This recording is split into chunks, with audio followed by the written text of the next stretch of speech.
Bapa kami dalam kerajaan surga, Bapa di dalam nama Tuhan kami Yesus Kristus, kami bersyukur Tuhan oleh karena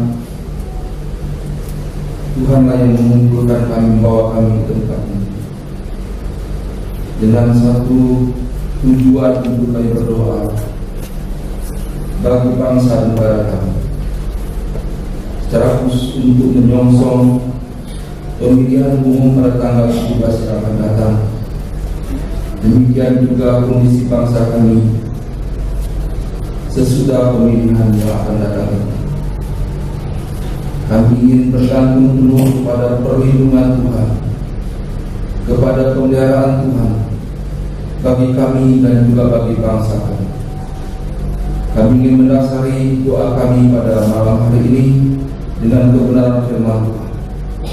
Kami sungguh berdoa supaya Roh Kudus menolong kami semua, agar firman Tuhan yang akan kami baca, kami renungkan bersama, memberikan keyakinan kepada kami bahwa Tuhan hadir, bahwa Tuhan hidup dan berkuasa di tengah-tengah kami dan juga di tengah-tengah bangsa kami.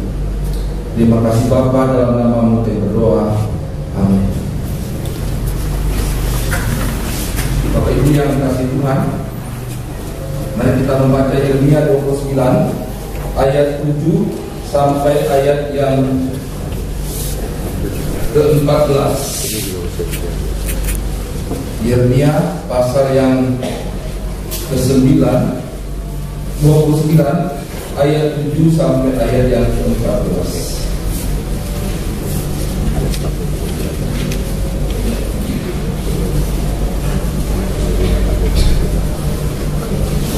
Saya akan bacakan.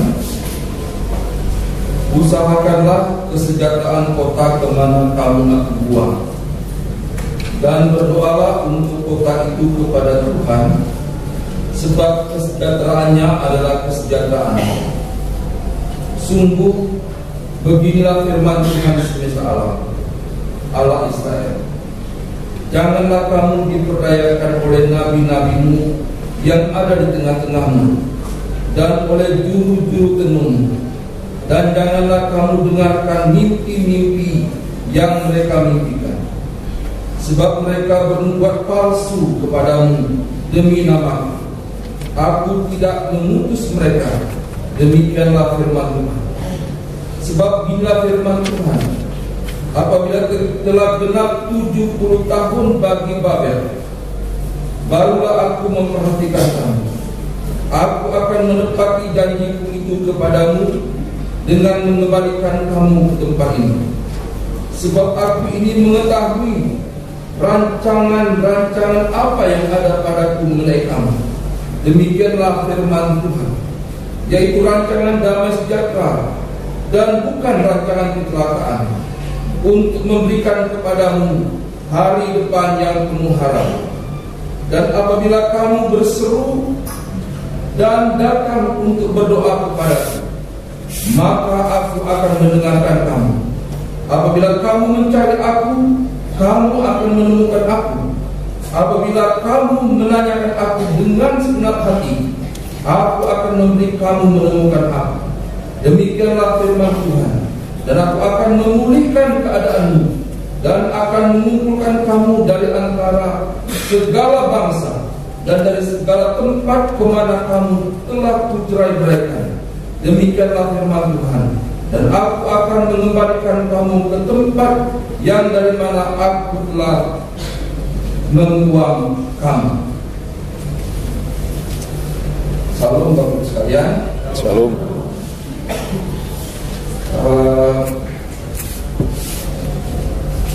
Kita berhadapan dengan kondisi bangsa yang sangat berbeda dengan pemilu-pemilu sebelumnya. Pemilu kali ini sangat ramai dengan berita hoax, berita bohong, dan kita perlu mengkonfirmasi lagi setiap berita-berita yang kita dengar. Dan berita-berita hoax ini sangat berbahaya, sangat berbahaya. Tapi rupanya dalam Alkitab juga dalam pembacaan kita, rupanya berita hoax ini sudah lama. Sudah lama ada. Yeremia berhadapan dengan nabi-nabi palsu yang memberikan janji-janji palsu kepada bangsa Israel yang ada dalam pembuangan. Yeremia mendapatkan firman Tuhan bahwa bangsa Israel akan dibuang ke Babel selama 70 tahun. Tetapi ada nabi palsu yang mendapat mimpi-mimpi yang gak jelas. Rekayasa hatinya mengatakan tidak akan lama bangsa ini dibuang oleh Tuhan. Dan Bapak Ibu, Yeremia mengutuk keras nabi palsu yang menyampaikan berita hoax.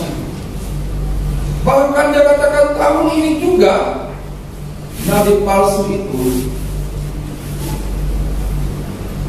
meninggal. Itu firman Tuhan katakan sebelumnya dalam pasal yang 28. Bapak Ibu yang dikasih Tuhan, Yeremia mempunyai pesan khusus untuk bangsa Israel yang ada dalam pembuangan. Dalam konteks kita pada malam hari ini, Yeremia berkata supaya kalian bertekun dalam doa, mencari Tuhan sungguh-sungguh di tengah-tengah bangsa yang tidak mengenal Allah. Itu nasihat Yeremia. Selain itu dia katakan, usahakanlah kesejahteraan bangsa, kota di mana kamu aku buang, sebab kesejahteraannya adalah kesejahteraan kamu juga. Bapak Ibu yang kasih Tuhan, beberapa kitab dalam Perjanjian Lama adalah kitab yang tatkala bangsa Israel ada dalam pembuangan atau sesudah pembuangan. Kitab Yeskiel, kitab Daniel, kitab Esra, kitab Nehemia, dan kitab Ester adalah kitab-kitab yang peristiwanya ada di sekitar bangsa Israel atau di Timur Tengah, di daerah pembuangan mereka, khususnya di Babel dan di Persia, di Irak dan di Iran sekarang ini. Satu sisi Bapak Ibu sekalian, bangsa Israel berada dalam pembuangan oleh karena dosa mereka. Tetapi di sisi lain kita melihat bahwa meskipun mereka dibuang, pembuangan itu membuat mereka semakin dekat dengan Tuhan. Mereka mencari Tuhan. Dan karena mereka mencari Tuhan, kita memperhatikan banyak di antara bangsa Israel menjadi pemimpin-pemimpin, menjadi orang kepercayaan, baik di Babel maupun juga di Persia. Kita tahu Daniel adalah orang kedua di Babel. Nehemia pada waktu di Persia, di Iran juga menjadi orang kepercayaan Anda. Dan yang menarik dalam kitab-kitab ini Bapak Ibu sekalian, dijelaskan tokoh-tokoh ini adalah tokoh-tokoh yang berdoa. Daniel dia tahu 3 kali sehari dia berdoa. Itu bukan oleh karena ada tekanan saja. Firman Tuhan katakan itu dilakukan baik pada waktu tekanan maupun juga dalam kehidupan biasa. Itu firman Tuhan katakan dalam Daniel pasal 6. Ester, memang dalam kitab Ester tidak disebut nama Tuhan, tetapi firman Tuhan mengatakan Ester bersama dengan orang Israel yang ada di Puri Susan, mereka berpuasa selama 3 hari 3 malam. Nehemia, dalam Nehemia pasal 1 kita melihat Nehemia orang yang berdoa. Dia bersungguh-sungguh berdoa. Bahkan dia katakan dia menangis, mengakui dosanya, dosa keluarganya, dosa bangsanya, dosa nenek moyangnya, bahkan dosanya pribadi. Bahkan Bapak Ibu sekalian, pada waktu raja berkata, kenapa engkau murah? Dia tidak langsung menjawab, tapi dia berdoa dulu. Tentu bukan dia berlutut dulu, dia angkat tangan dulu kepada Tuhan, tidak. Tapi dia masih berdoa dalam hatinya kepada Tuhan sebelum memberikan jawaban. Dan kitab-kitab Nehemia senantiasa diakhiri, Tuhan ingatlah kesejahteraan hamba. Jadi orang-orang Israel benar dibuang oleh karena segala dosa mereka. Tapi ada maksud Tuhan yang lain. Di negeri kafir ini mereka menjadi saksi Tuhan. Mereka memiliki posisi-posisi yang baik. Karena dalam pembacaan kita, mereka adalah orang yang mencari. Bapak Ibu, memang bangsa Israel sebelumnya hidup di satu negara karena Kanaan, sistem pemerintahan meskipun kerajaan juga bersifat teokratis. Satu bangsa semuanya mengenal. Tapi di dalam pembuangan mereka orang berbuang. Tapi doa mengubah segalanya. Raja Kores digerakkan oleh Tuhan untuk membawa bangsa Israel menggenapi firman-Nya, mengembalikan bangsa Israel ke tanah Kanaan. Raja negeri Persia di Puri Susan menolong Nehemia dengan segala yang diperlukannya untuk membangun kembali tempat Yerusalem. Itu berarti Bapak Ibu sekalian, Tuhan berkuasa atas bangsa-bangsa. Dan kita bukan satu kebetulan ditempatkan Tuhan di tengah-tengah bangsa kita yang penuh dengan hoax sekarang ini. Bukan kebetulan. Gereja-gereja terus berdoa untuk bangsa negara kita, agar jangan sampai negara kita seperti negara-negara di timur kita yang rusak, yang hancur oleh karena kebenaran. Kalau gereja tidak mengambil kesempatan untuk berdoa sungguh-sungguh, tidak menjadi saksi, tidak menjadi berkat di tengah-tengah bangsa ini, percaya kita akan sama seperti mereka. Tapi tak kala gereja ada, berfungsi sebagai garam dan terang, berdoa bagi bangsa ini, percayalah bahwa kita akan aman. Doa Abraham sebelum Sodom dihancurkan, dia katakan, Tuhan, kalau ada 50 orang saja di tengah-tengah kota ini, apakah Tuhan mau menghancurkan juga? Tuhan katakan tidak. Terus ditawar lagi.